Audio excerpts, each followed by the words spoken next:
Welcome to Uncovered Files.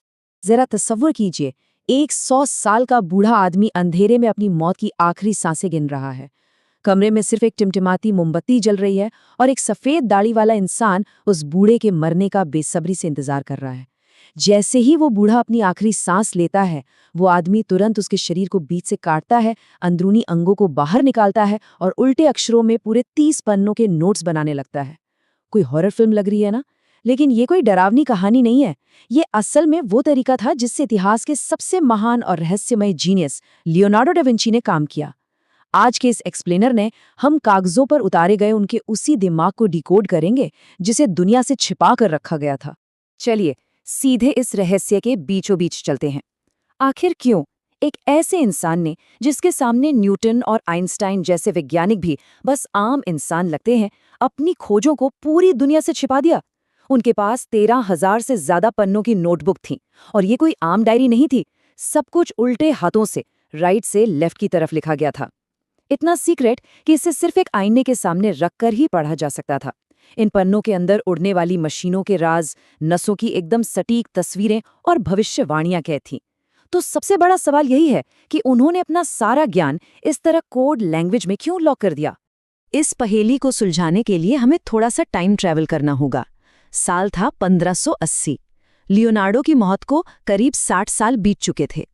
Pompeo Leone नाम के एक आर्टिस्ट के हाथ कुछ बेहद रहस्यमय कागज लगे, लेकिन अनजाने में ही सही, उसने एक बहुत बड़ी गलती कर दी। उसने इन हजारों पन्नों को 2 अलग-अलग वॉल्यूम्स में बांट दिया। कोडेक्स अटलांटिकस, जिसमें सारा साइंटिफिक और टेक्निकल काम डाल दिया गया, और कोडेक्स आरंडल, जिसमें शरीर विज्ञान और फिलॉसफी को रखा गया। इसे एक बंटवारे के चक्कर में सारे विषय और तारीखें इस कदर आपस में मिल गईं कि लियोनार्डो का असली क्रम हमेशा हमेशा के लिए नष्ट हो गया। 1800 के दशक में जब रिसर्चर्स ने इन पन्नों को गहराई से टटोला, तो उन्हें कुछ बेहद अजीब और सच कहूं तो थोड़े डरावने पैटर्न मिले। सबसे पहले शरीर विज्ञान की ऐसी तस्वीरें जो सीधे सीधे उस समय की बाइबल की मान्यताओं को चुनौती देती थीं। दूसरा, हथियारों के ऐसे डिजाइन जिनमें जानबूझकर कमियां रखी गई थीं, जैसे टैंक के गियर उल्टे होना या क्रॉसबो का फायरिंग मैकेनिज्म ही गलत होना। मानो वो पक्का करना चाहते थे कि अगर ये किसी गलत हाथ में पड़ जाएं तो काम ही ना करें। और सबसे अजीब बात, सैकड़ों पन्ने बिल्कुल अधूरे छूटे हुए थे, जिन पर खून के सूखे हुए धब्बे लगे थे। मतलब प्रोजेक्ट्स को बीच में छोड़ देना सिर्फ आज के जमाने की आदत नहीं थी। लेकिन इन अजीब पैटर्न्स के पीछे की असल वजह क्या थी? इसे समझने के लिए 16वीं सदी के माहौल को देखना होगा। उस वक्त चर्च के पास जो बेइंतहा ताकत थी, वो इतिहास में साफ दर्ज है। अगर कोई भी इंसान बाइबल के खिलाफ एक शब्द भी बोलता तो उसे सीधे मौत की सजा मिलती थी। 1600 में जियोर्डानो ब्रूनो को सिर्फ इसलिए जिंदा जला दिया गया क्योंकि उसने कहा था कि सूर्य ब्रह्मांड के केंद्र में है। 1633 में गैलीलियो को जेल में डाल दिया गया और खुद लियोनार्डो डा विंची को 1513 में धर्म विरोधी यानी हेरेटिक घोषित किया जा चुका था। जाहिर है, ऐसे खौफनाक माहौल में अपने ज्ञान को छिपाना उनके लिए सीधा सीधा जिंदगी और मौत का सवाल था। अब लंबे समय तक तो दुनिया यही मानती रही कि लियोनार्डो ने बस चर्च के डर से सब कुछ एन्क्रिप्ट कर दिया था, लेकिन असल में ये सिर्फ आधी सच्चाई थी। पूरी सच्चाई तब जाकर सामने आई जब 1938 में लुडविग हेडेनरिच नाम के एक जर्मन आर्ट हिस्टोरियन ने अपनी रिसर्च पब्लिश की। इस रिसर्च ने दुनिया के सामने इस जीनियस का असली और सच कहा जाए तो बेहद दर्दनाक चेहरा पेश किया। ये सिर्फ एक महान वैज्ञानिक की कहानी नहीं थी, बल्कि समाज से बुरी तरह ठुकराए गए एक अकेले इंसान की कहानी थी। चलिए देखते हैं कि ये सब शुरू कैसे हुआ। 15 अप्रैल 1452 को विंची गांव में एक बच्चे का जन्म हुआ। क्योंकि वो एक नाजायज बच्चा था, इसलिए उसे कोई सरनेम नहीं मिला, सिर्फ लियोनार्डो कहा गया। उस दौर में ऐसे बच्चों को ना तो स्कूल में पढ़ने का हक था, ना ही पुश्तैनी जमीन पर कोई अधिकार। उस पर से वो लेफ्ट हैंडेड था, जिसे उस समय सीधा शैतान की निशानी माना जाता था। समाज और परिवार से इस कदर ठुकराए जाने के बाद जब इस बच्चे को किताबी ज्ञान नहीं मिला, तो उसने कुदरत को ही अपनी किताब बना लिया। उसकी आंखें अपने आसपास की दुनिया में छिपे पैटर्न्स को पढ़ने लगी। और कुदरत को इतनी बारीकी से देखने की यही आदत एक बहुत बड़े आविष्कार में बदल गई। जरा सोचिए, सिर्फ 12 साल की उम्र में एक पेड़ को घूरते हुए लियोनार्डो ने देखा कि पेड़ के तने की मोटाई उसकी सभी शाखाओं की कुल मोटाई के एकदम बराबर होती है। इसे आज की साइंस में लियोनार्डो का नियम कहा जाता है। ये एक ऐसा मैथमेटिकल सिद्धांत है जिससे आज हम समझते हैं कि हमारे शरीर की नसें खून कैसे बांटती हैं। और हैरान करने वाली बात तो ये है कि आज का मॉडर्न इंटरनेट अपना डेटा कैसे डिस्ट्रीब्यूट करता है, वो भी इसी सिद्धांत पर काम करता है। चलिए देखते हैं कि ये ऑब्जर्वेशन आगे कैसे जुड़ती है। 13 साल की उम्र में जब उन्होंने विंची के पहाड़ों को देखा तो उन्हें सिर्फ पहाड़ नहीं दिखे। उन्होंने नोटिस किया कि दूर की चीजें कैसे अपना कंट्रास्ट खो देती हैं, कैसे वो नीले और ग्रे रंग में बदल जाती हैं और उनके किनारे धुंधले हो जाते हैं। इस सिद्धांत को आज एटमॉस्फेरिक पर्सपेक्टिव कहा जाता है। मॉडर्न साइंस के पास जब इन चीजों को समझाने के लिए शब्द भी नहीं थे, उससे कई 100 साल पहले लियोनार्डो ने फिजिक्स और ऑप्टिक्स के इन नियमों को पूरी तरह डिकोड कर लिया था। प्रकृति से सीधे विज्ञान सीखने के बाद 14 साल की उम्र में उन्हें फ्लोरेंस के सबसे बड़े आर्टिस्ट वेरोचियो के पास काम सीखने भेजा गया। लेकिन वहां जाते ही उन्हें पेंटिंग नहीं मिली, बल्कि फर्श साफ करने, कपड़े धोने और रंगों के लिए पत्थर पीसने का काम दिया गया। लेकिन फिर एक दिन उन्हें बैप्टिज्म ऑफ क्राइस्ट नाम की पेंटिंग में सिर्फ एक फरिश्ता बनाने का मौका मिला। उन्होंने कला में अपने विज्ञान को कुछ इस कदर मिलाया कि वो फरिश्ता इतना जीवंत बन पड़ा कि उनके गुरु वेरोचियो ने शर्म के मारे हमेशा के लिए पेंटिंग करना ही छोड़ दिया। लेकिन सफलता की ये उड़ान अचानक एक भयानक मोड़ पर आ गिरी। 1476 में लियोनार्डो पर एक ऐसा गंभीर और शर्मनाक आरोप लगा जिसने उनकी पूरी पहचान को झकझोर कर रख दिया। फ्लोरेंस की जिन गलियों में वो शान से चलते थे, वहां के लोग अब उन्हें शक और घृणा की नज़र से देखने लगे। समाज के इस कड़वे सच ने उन्हें अंदर तक तोड़ दिया। उन्होंने खुद को दुनिया से पूरी तरह अलग कर लिया। उनका ये कोट उसी दर्द को बयां करता है, मैं खुद को अलग कर लेता हूं ताकि दुनिया की विफलता मुझ तक न पहुंच सके।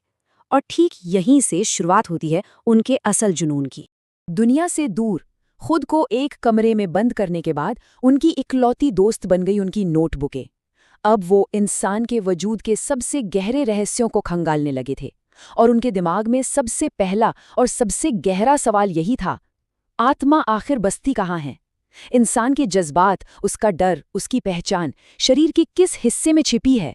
ये सवाल सिर्फ एक छोटी मोटी जिज्ञासा नहीं था, बल्कि उनके जीवन का सबसे बड़ा, सबसे जुनूनी मिशन बन गया।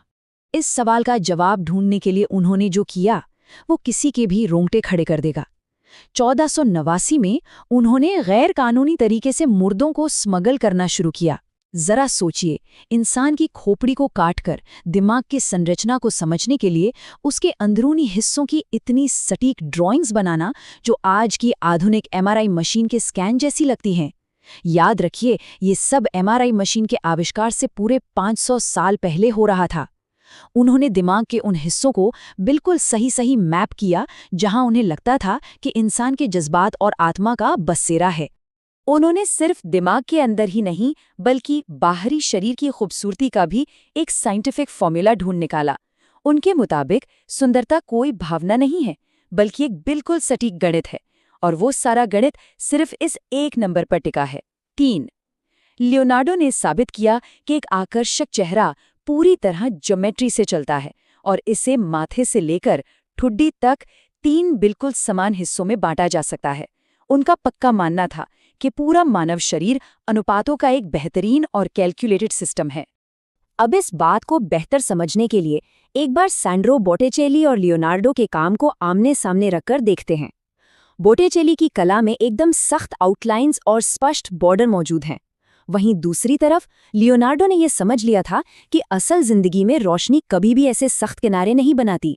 रोशनी स्रोत से दूरी के हिसाब से धीरे धीरे कम होती है और एक स्मूथ ग्रेडियंट बनाती है। उन्होंने अपनी कला में रोशनी के इस वैज्ञानिक व्यवहार को पूरी तरह से लागू कर दिया था। रोशनी को बिल्कुल एक साइंटिस्ट की नज़र से देखने की इसी आदत में एक ऐसी क्रांतिकारी तकनीक को जन्म दिया जिसे स्फुमाटो कहा जाता है। ये पेंटिंग में एक ऐसा जादुई इल्यूजन है जहां कोई आउटलाइन होती ही नहीं है। रफ किनारे बस हवा में घुल जाते हैं और चेहरे के आकार को सिर्फ और सिर्फ रोशनी और परछाई के खेल से गढ़ा जाता है।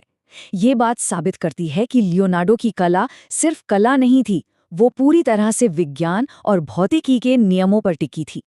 लेकिन इन सब के बीच उनकी नोटबुक्स में एक ऐसा विरोधाभास, एक ऐसा पैराडॉक्स देखने को मिलता है जो आज भी बड़े बड़े इतिहासकारों का सिर घुमा देता है। एक तरफ लियोनार्डो एक ऐसे शांतिप्रिय इंसान थे जो जानवरों से इतना प्यार करते थे कि बाजार से पक्षियों को खरीदकर सिर्फ इसलिए उड़ा देते थे ताकि उन्हें पिंजरों से आज़ाद कर सकें। और दूसरी तरफ उसी शांतिप्रिय और शाकाहारी इंसान की नोटबुक्स में साम्राज्यों को तबाह कर देने वाली खौफनाक वॉर मशीनों और हथियारों के डिज़ाइन भरे पड़े थे। ये सच में एक ऐसा द्वंद्व है जिसे समझना मुश्किल है। और यही अजीब विरोधाभास हमें आज के हमारे सबसे बड़े और आखिरी सवाल पर लाकर खड़ा कर देता है। एक ऐसा शांतिप्रिय जीनियस जिसने एक साथ 20 अलग-अलग दुनियाओं में अद्भुत खोजें की। एक ऐसा दिमाग जो अपने समय से 400 साल आगे जी रहा था और जो पूरी दुनिया का रूप हमेशा के लिए बदल सकता था। तो फिर ऐसा क्या हुआ कि अपनी जिंदगी के आखिरी पलों में इस महान इंसान ने खुद के ही जीवन को एक बहुत बड़ा फेलियर मान लिया? ये एक ऐसा गहरा रहस्य है जो हमें सोचने पर मजबूर कर देता है कि क्या हद से ज्यादा ज्ञान और अकेलापन दुनिया के सबसे बड़े जीनियस के लिए भी एक अभिशाप